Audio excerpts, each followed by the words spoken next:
Satu hari, tokoh besar bernama Imam Hasan Al-Basri tengah berjalan di pasar kota Basrah. Datang seseorang lalu bertanya kepada beliau, "Ya Aba Ishaq," wahai Abu Ishaq, panggilan buat Imam Hasan Al-Basri. Katanya dalam Quran itu, "Ud'uni astajib lakum." Berdoalah kepadaku, aku akan jawab doamu. Mintalah kepadaku, aku akan penuhi permintaanmu. Begitu janji Allah dalam Quran. Lah kami ini, kata si orang tadi, sudah lama berdoa kepada Allah. Sudah banyak kali kami memohon kepadanya. Wah, kok sampai sekarang doa kami nggak dijawab-jawab, nggak pernah dikabulkan. Ini bagaimana? Katanya berdoa, aku kabulkan. Sudah lama kami berdoa. Kenapa nggak pernah dikabul-kabulkan? Apa doa kami salah pasang? Apa Tuhan pas kebetulan nggak dengar? Atau bagaimana ini?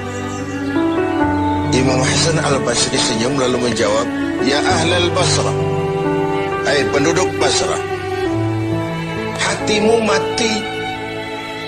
Dari hati yang mati, bagaimana mungkin doa akan terjawab? Tidak ada getaran yang menyebabkan channel kepada Allah itu nyambung. Tidak ada. Dari hati yang mati, doa tidak mengeluarkan getaran untuk sampai kepada aras. Hatimu mati, maka doamu tidak dikabulkan." Kita renungkanlah jawaban ini. Sederhana, doa tidak didengar Tuhan, permohonan tidak dikabulkan olehnya. Tapi kalau kita mau menukik kepada renungan yang lebih jauh, kemalangan apa yang lebih besar selain daripada kalau Allah sudah berpaling kepada kita dalam hidup ini? Permohonan tidak didengar, doa tidak dikabulkan, Allah sudah masa bodoh dengan kita. Kemana lagi langit tempat kita bernaung? Kemana lagi bumi tempat kita berpijak?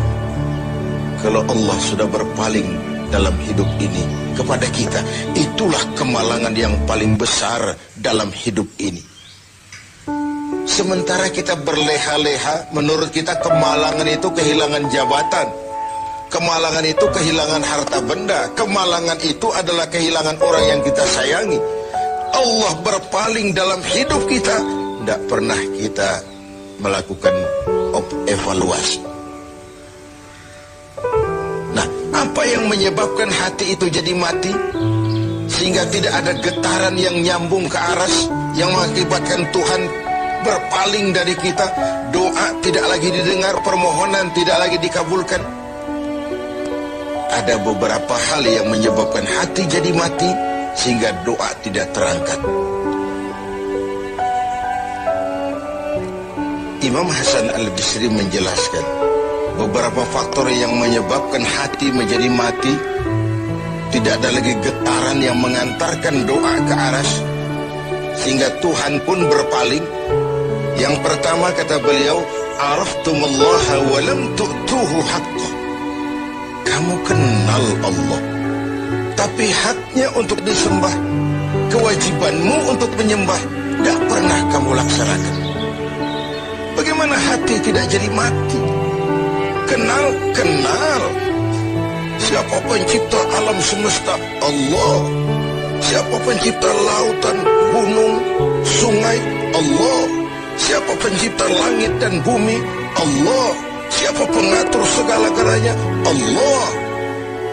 Sholat apa tidak? Tergantung kebutuhan.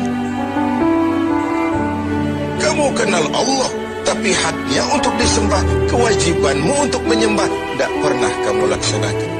Bukankah simpel bahwa Fatihah saja mengajarkan iyyaka na'budu wa iyyaka nasta'in? Hanya kepadamu kami menyembah dan hanya kepadamu kami mohon pertolongan. Tartibul kalimat, na'budu dulu, baru nasta'in. Kalau na'budu terlaksana, nasta'innya pasti top chair. Hanya kepadamu kami menyembah, hanya kepadamu kami mohon pertolongan. Kalau ibadah beres, pertolongan pasti datang.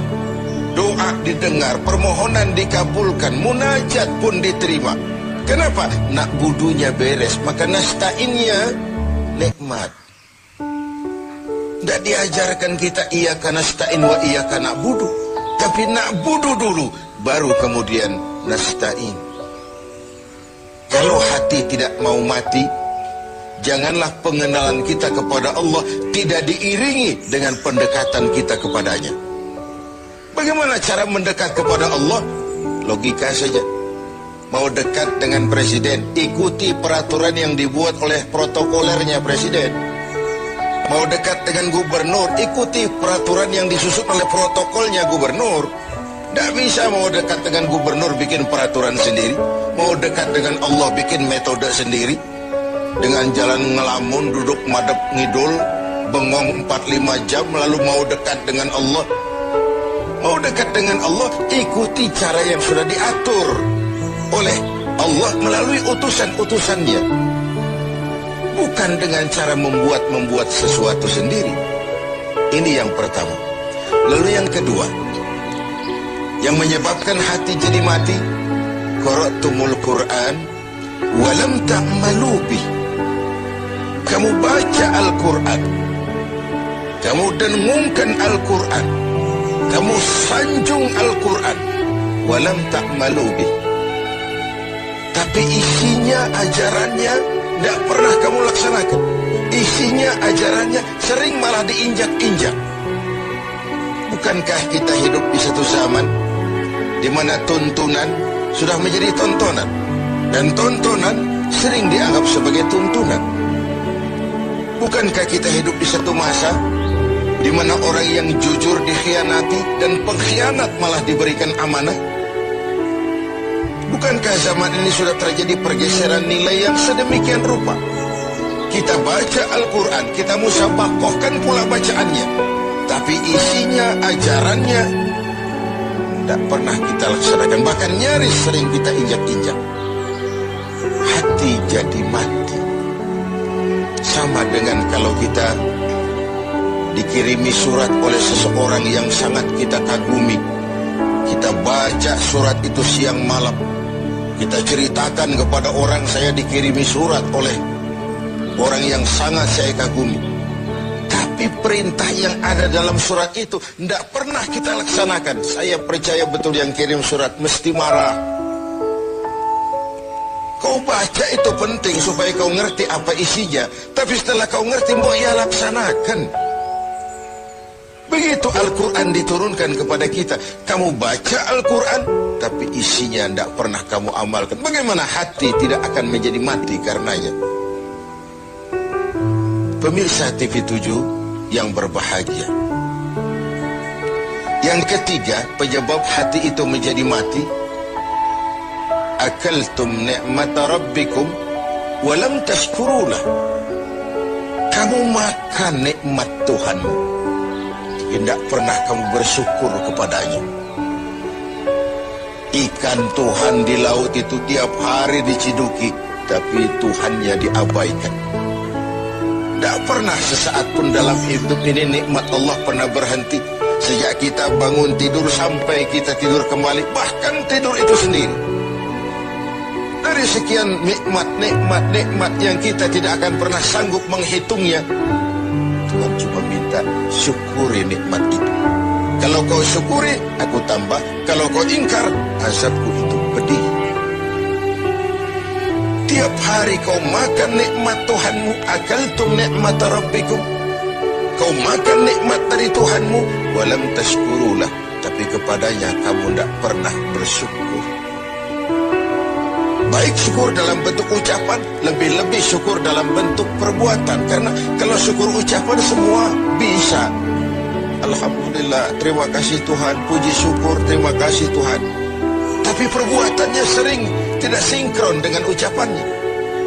Kalau saya diberikan harta oleh Allah, mulut saya tidak pernah berhenti. Alhamdulillah Tuhan, terima kasih dikasih harta. Tapi pelitnya 17 setan.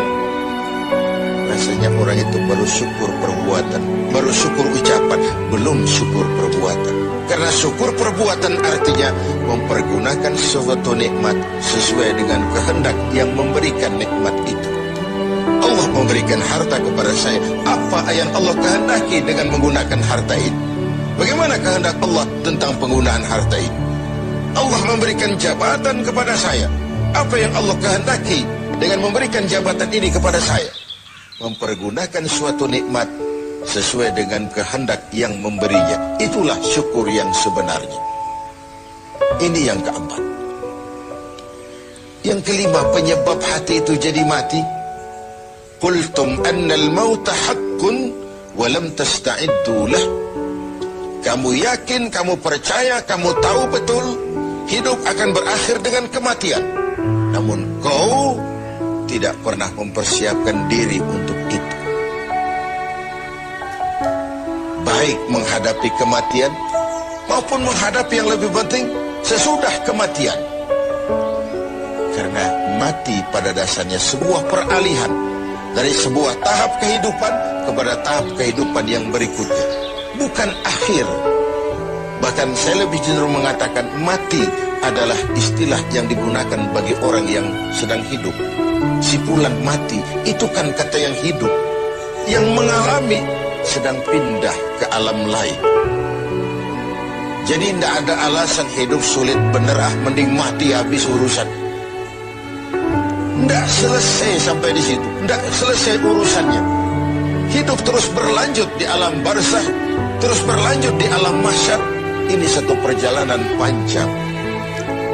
Seperti kita akan berangkat keluar kota yang jauh, tentu kita harus menyiapkan bekal. Semakin jauh perjalanan, semakin banyak bekal yang kita bawa. Kalau Anda akan berangkat jauh, tidak bawa bekal berangkat juga, itu kan nekat sama namanya. Sampai ke tujuan belum tentu, sengsara di jalan sudah.